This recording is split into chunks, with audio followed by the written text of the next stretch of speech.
Hello बच्चों, चलिए प्रश्न को पढ़ते हैं।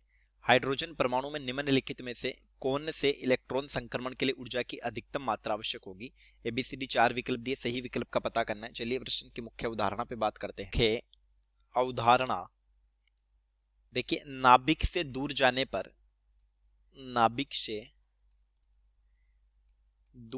पर क्रमागत ऊर्जा अंतराल घटता है। तो नाभिक के नजदीक स्थित कक्षा से अगर इलेक्ट्रॉन जंप करता है तो अधिक ऊर्जा की आवश्यकता होगी, क्योंकि इस पर नाभिक का अधिक आकर्षण है। देखिए, ये परमाणु का नाभिक है और ये पहली कक्षा N1 है, ये दूसरी कक्षा N2 है। हाइड्रोजन परमाणु की बात करते हैं, ये तीसरी कक्षा N3 है, ये चौथी कक्षा N4 है, ये पांचवी कक्षा N5 है। देखिए, जो एनर्जी का मान होता है ऊर्जा बराबर ये आता है -13.6 बटा n स्क्वायर ऊपर z स्क्वायर इलेक्ट्रॉन वोल्ट पर एटम। तो यहां से अगर n का मान 1 हो यानी पहली कक्षा को हो, तो हाइड्रोजन के लिए z तो वैसे ही 1 होता है, परमाणु क्रमांक z है परमाणु क्रमांक। तो हाइड्रोजन के लिए ये 1 हो गया। तो फिर पहली कक्षा की जो ऊर्जा होगी E1 जिसको बोल देते हैं, ये होगी 13.6 इलेक्ट्रॉन वोल्ट।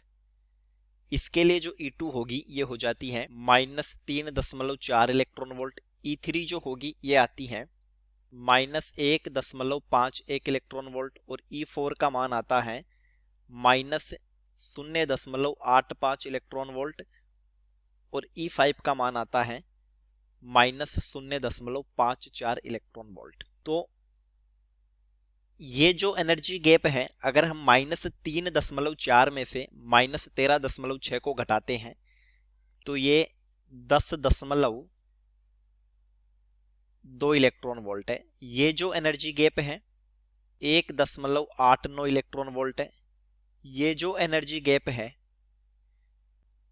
0.66 इलेक्ट्रॉन वोल्ट है और ये जो एनर्जी गैप है ये 0.31 इलेक्ट्रॉन वोल्ट है।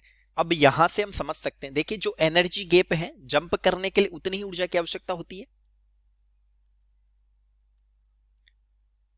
इलेक्ट्रॉन को एक कक्षा से दूसरी कक्षा में जाने या संक्रमण के लिए ऊर्जा अंतराल के बराबर ऊर्जा की आवश्यकता होती है। ऊर्जा अंतराल के बराबर ऊर्जा की आवश्यकता होती है। और एक सबसे प्रमुख बात, इलेक्ट्रॉन जब उच्चतर कक्षा में संक्रमण करता है, उच्चतर कक्षा में संक्रमण,